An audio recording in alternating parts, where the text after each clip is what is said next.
My name's Emily Nuttall, and I have lived experience of autism and anorexia, and I have just started a new role in my local service as an expert by experience for the autism, disability and eating disorder service in my local area.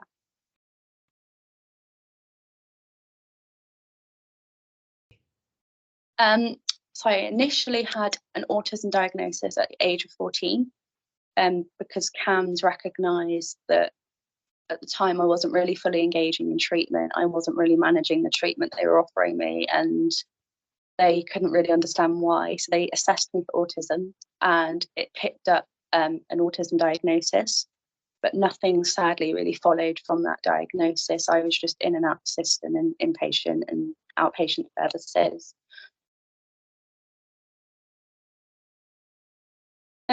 Yeah, for me, it was quite hard at first because I thought, oh, they're just trying to put another label on me here. They're trying to, add another label to countless other diagnoses that I had. But in other ways, my mum and like the normal eating disorder team and mental health team actually said it was a relief to have that diagnosis, because they were aware of things in me that maybe I wasn't aware of, with like how I reacted in situations and feelings and communication. So in a way, it kind of put the jigsaw together for me and started to make sense. And that was kind of the pieces of realizing that it doesn't define me, it's just part of me and it makes me who I am. I think it's really important to be adaptable to the treatment that you offer.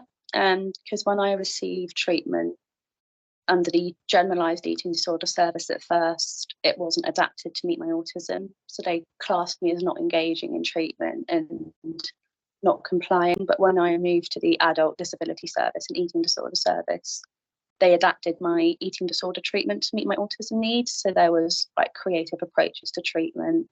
There was, they worded things differently. They were creative. They did like vision boards for my treatment, and we did visualized ways of thinking, and that's been really important for my treatment, because having that visual understanding of what's going on in my head is how I process it with my autism, and the communication boards, and it's helped my family understand what happens when I'm struggling with anorexia and autism at the same time, and kind of what that looks like.